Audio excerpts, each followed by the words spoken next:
Assalamualaikum warahmatullahi wabarakatuh. Perkenalkan, nama saya Putri Anggreni dengan NIM 18721501142. Di sini saya akan menjelaskan tentang perbedaan kebutuhan dan keinginan. Simak video di bawah berikut ini ya. Perbedaan kebutuhan dan keinginan. 1. Kebutuhan bersifat objektif, keinginan bersifat subjektif. Kebutuhan adalah apa yang manusia butuhkan untuk bertahan hidup.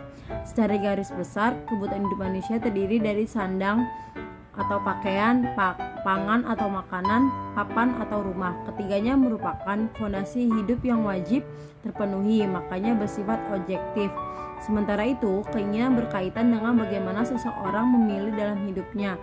Pilihan dapat dipengaruhi oleh lingkungan sosial dan budaya. Misalnya, seseorang berada di lingkungan pertemanan dengan gaya hidup yang hedons, nongkrong di tempat fancy, beli barang branded, dan masih banyak lagi. Kalau nggak punya kontrol diri yang baik dan kemampuan finansial yang cukup, bisa-bisa kesehatan keuangan jadi terganggu.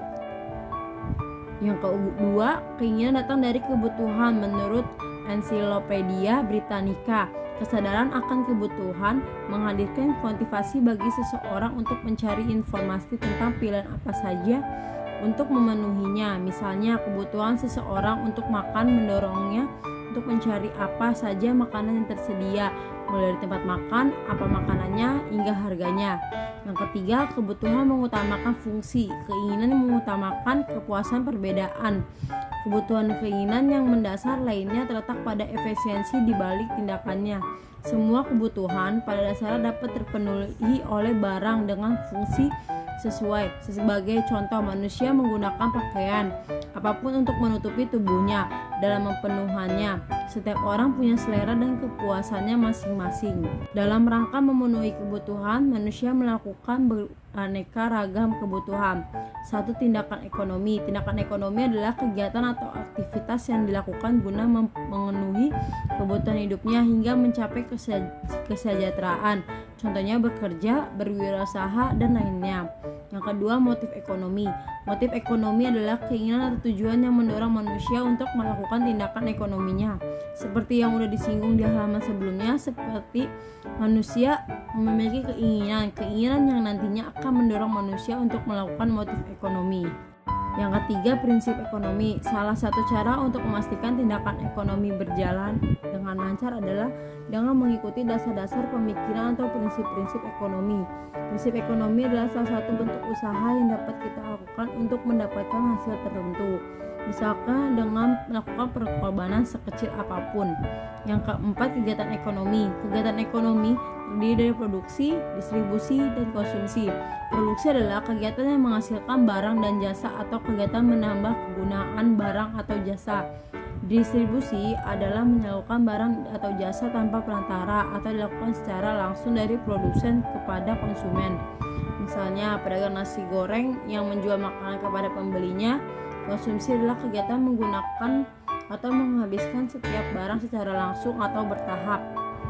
Pada saat menjelang hari raya, harga kebutuhan pokok di pasar barang mengalami kenaikan karena barangnya permintaan atas barang-barang dikarenakan permintaan meningkat, maka sesuai dengan hukum permintaan harga juga ikut meningkat.